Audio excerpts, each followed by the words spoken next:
जय श्री कृष्णा, राधे राधे। भगतजनों, आज हम करवा चौथ व्रत में सुनी जाने वाली करवा धोबन की कहानी सुनेंगे। कथा शुरू करती हूँ। एक बहुत ही पुरानी कथा है, आइए सुनते हैं। पुराणों के अनुसार करवा नाम की एक पतिव्रता धोबन अपने पति के साथ तुंगभद्रा नदी के किनारे पर स्थित एक गांव में रहती थी। उसका पति बूढ़ा और निर्बल था। एक दिन करवा का पति नदी में स्नान करने के लिए गया। तभी स्नान करते समय एक मगरमच्छ किनारे पर आ गया और उसने करवा के पति का पैर पकड़कर अपने दांतों में दबाकर वह उसे नदी की ओर खींचने लगा। वृद्ध पति यह देखकर घबरा गया और उससे कुछ करते और कहते नहीं बना। तब वह करवा करवा कहकर अपनी पत्नी करवा को पुकारने लगा।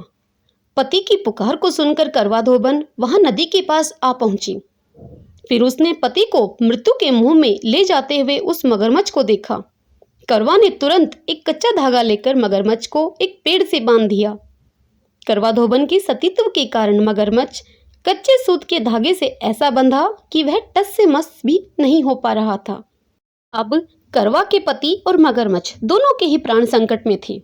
यह देखकर करवा ने यमराज को पुकारा और फिर यमराज से अपने पति को जीवन दान देने के लिए उसने गुहार लगाई और बोली कि हे भगवान, मगरमच्छ ने मेरे पति के पैर को पकड़ लिया है। आप मगरमच्छ को इस अपराध के दंड स्वरूप नरक भेज दें।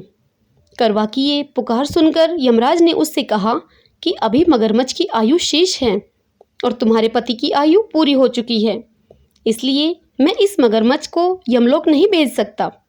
यह सुनकर करवा ने क्रोधित होकर यमराज से कहा कि यदि आपने मेरे पति को बचाने में मेरी सहायता नहीं की तो मैं आपको श्राप दे दूंगी और आपको नष्ट कर दूंगी।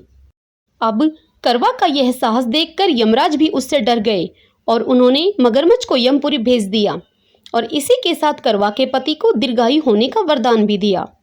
सब बोलो चौथ माता की जय। हे चौथ माता, जैसे आपने करवा धोबन के पति को मृत्यु के मुंह से वापस निकाल लिया, वैसे ही मेरे सुहाग की भी रक्षा करना, हम सब के सुहाग की रक्षा करना। आपका यह व्रत और यह करवा चौथ की व्रत कथा जो भी कहे सुने सुनाए उन सब के सुहाग की रक्षा करना। सब बोलो करवा चौथ माता की जय, गणेश जी भगवान की जय। भगतजनों, यदि आपको यह करवा धोबन की करवा चौथ व्रत कथा पसंद आई हो तो इसे लाइक करें और खूब शेयर करें। जय श्री कृष्णा, राधे राधे।